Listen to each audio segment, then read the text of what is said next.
नेहा एक समझदार और गुणवान लड़की थी जिसे अपनी शादी के लिए बहुत ज्यादा उत्सुकता थी, क्योंकि उसे अपने पति के साथ हनीमून पर जो जाना था, उसकी शादी समर नाम के लड़के से फिक्स हो जाती है, जिसकी माँ कामिनी पुराने विचारों वाली औरत थी।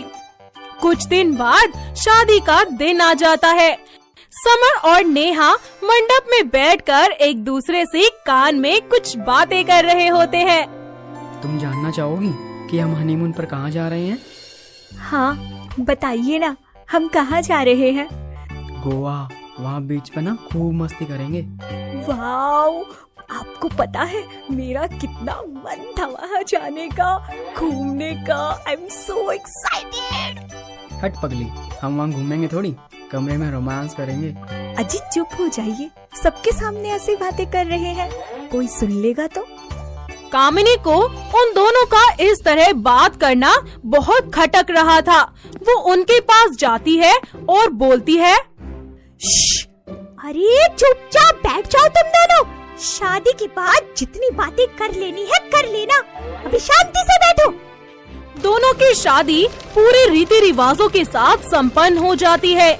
शादी के बाद दोनों मियाँ बीवी को एक साथ समय बिताने को मिल ही नहीं पा रहा था, क्योंकि उसकी सास हमेशा ही अपनी बहू को काम में फंसा कर रखती थी। वक्त बीतता जाता है। ऐसे ही एक दिन वो सभी एक साथ बैठकर डिनर कर रहे होते हैं। तभी समर बोलता है, माँ, मैं और नेहा सोच रहे थे कि हम दोनों कहीं बाहर घूम आए। हाँ बेटा, घूमना है तो गली के 2 चक्कर काट आओ, मगर जल्दी आ जाना, इस टाइम है ना कुत्ते पीछे पड़ जाते हैं। माँ, मैं यहाँ गली में घूमने के लिए थोड़ी बोल रहा हूँ, हम गोवा जा रहे हैं और मैंने टिकट भी करवा ली है। क्या कहा? गोवा? हे भगवान! हर रोज एक नई कहानी देखने के लिए चैनल को सब्सक्राइब करें और बेल आइकन दबाना ना भूलें। इसका इतने ही पैसे आ रहे हैं बर्बाद करने के लिए। माँ, हमारी नई नई शादी हुई है यार, तो कहीं घूमने भी ना जाएं। इसलिए मैं और नेहा भी अपने हनीमून पर जा रहे हैं। प्लीज मंजूरी दे दो ना इसकी। प्लीज माँ जी, हाँ बोल दीजिए ना, प्लीज। कामिनी कुछ देर सोचने के बाद कहती है, अच्छा ठीक है, मैं मंजूरी दे देती हूँ, पर मेरी एक शर्त है। शर्त? पर कैसी शर्त माँ जी? यही बेटा कि मैं भी तुम्हारे साथ जाऊंगी। तू ना बस अपनी बीवी को प्यार करता है, अपनी माँ को नहीं घुमाएगा। उससे भी तो प्यार करता है ना तू?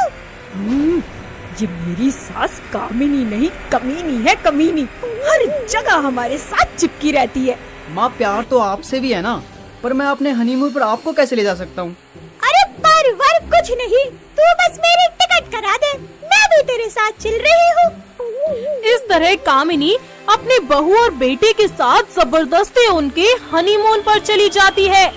वो प्लेन में साथ बैठने की कोशिश करते हैं, लेकिन वहाँ भी कामिनी आकर उनके बीच में बैठ जाती है और दोनों का पूरा सफर बोरियत से कटता है।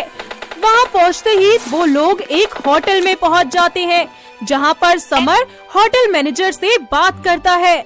जी, हमें 2 रूम सेट चाहिए। ओके सर, 2 रूम 6000 पे कर दो। ठीक है, दे दीजिए। ऐसे कैसे दे दूं 6000 रुपए? बेटा तू एक ही कमरा ले ले। अरे 3 ही तो लोग हैं हम, आराम से रह लेंगे। आया बड़ा मोया मैनेजर 6000 रुपए लेगा। क्या बोल रही हो माँ आप ये? हाँ, मैं सही बोल रही हूँ। ज्यादा पैसे खर्चने की कोई जरूरत नहीं है, वरना चल अभी के अभी घर वापस। ठीक है सर, 1 रूम दे दीजिए। ऐसे ही उसकी माँ एक कमरा ले लेती है और अपने बेटे को काउच पर सुलाकर अपनी बहू के साथ खुद बिस्तर पर सो जाती है। अगर वो दोनों बीच पर घूमते तब भी कामिनी उनके पीछे पीछे चल देती। वो जहाँ जहाँ जाते वो उनके साथ साथ जाती। ऐसे ही एक दिन समर अपनी माँ को शॉपिंग का लालच देकर अकेले मार्केट में टूरिस्ट गाइड के साथ छोड़ देता है और होटल के कमरे में आकर अपनी बीवी को तोहफा देता है। समर, ये क्या है? अरे यार, पहले इसे खोलो तो सही। नेहा तोहफा खोलती है तो देखती है कि उसके लिए एक ब्लैक शॉर्ट नाइट ड्रेस लाया है। उसे देखकर वो शर्मा जाती है और तभी समर कहता है, अब जाओ यार, अब इसे पहन कर भी आओ। जी अभी माँ जी आ गई ना तो ये सारा प्लान स्पॉइल हो जाएगा, देखना आप। वो नहीं होगा यार, क्योंकि आज मैंने माँ को बहुत अच्छी सी जगह भेजा है जहाँ वो चाहकर भी नहीं आ पाएंगी। अरे सच्ची क्या? मैं अभी ये नाइटी पहन कर आती हूँ। नेहा वो शॉर्ट ड्रेस पहनकर रोज एक नई कहानी देखने के लिए चैनल को सब्सक्राइब करें और बेल आइकन दबाना ना भूलें। जिसे देखकर समर के होश ही उड़ जाते हैं और वो उसकी खूबसूरती को निहारने लगता है। वो उसके पास जाकर उसे पीछे से हक कर लेता है। अरे मेरी जान, कितनी खूबसूरत लग रही हो यार तुम। कितने टाइम से मैं इस पल का इंतजार कर रहा था। हाँ, पर पता नहीं क्यों मुझे ऐसा लग रहा है कि हमारा ये सपना ना पूरा नहीं होगा और माँ जी अभी आ ही जाएंगी। तभी वहाँ पर कामिनी आ जाती है और नेहा को उन कपड़ों में देख गुस्से से तिलमिला जाती है। तो वहीं नेहा पर्दे के पीछे छुपकर अपने आप को कवर करने की कोशिश करती है। ये सब क्या हो रहा है? हे भगवान! अरे नालायक, तुझे शर्म नहीं आई ये सब कपड़े पहनते हुए? हाय, मेरे पीठ पीछे तुम दोनों ये सब कर रहे थे। छी छी। माँ, तुम तो शॉपिंग पर गई थी ना, तो इतनी जल्दी कैसे आ गई? अरे होना क्या था, एक कमबख्त दुकानदार से मेरी बहस हो गई। वो तेरा टूरिस्ट गाइड है ना, मुझे वापस यहाँ ले आया। मैंने तो उस दुकानदार की बैंड बजा दी थी। अच्छा, तो मुझे अब समझ में आया। मुझे शॉपिंग का लालच देकर मेरे पीछे से ये सब कर रहे थे तुम। हाँ तो क्या करूँ, आप तो हमारा पीछा ही नहीं छोड़ रही हो। जहाँ जाते हैं वहीं चली आती हो। पता नहीं यार क्या दिक्कत है माँ आपको हमसे। जब से शादी हुई ना, एक बार भी मुझे अपनी बीवी से प्यार से बात करने का मौका तक नहीं मिला। अच्छा बेटा, अब तो मुझसे बहस करेगा कि मैं तुम दोनों के बीच में आ रही हूँ? हे भगवान, यही दिन देखने बाकी रह गए थे। अब तो मेरे बहू बेटे को मुझसे जलन हो रही है। हाय, मेरा बेटा तो मेरा नहीं रहा। माँ बस भी करो, अब मेरी शादी हो चुकी है। अब मैं बच्चा नहीं हूँ जो तुम्हारी इन इमोशनल बातों को सुनकर तुम्हारी बातों में आ जाऊंगा। वो मेरी बीवी है। मैं जितना प्यार आपसे करता हूँ उतना ही उससे भी करता हूँ। फिर क्यों आप हमारे बीच में दखलंदाजी कर रही हो? क्या आपको यह सब करना अच्छा लगता है?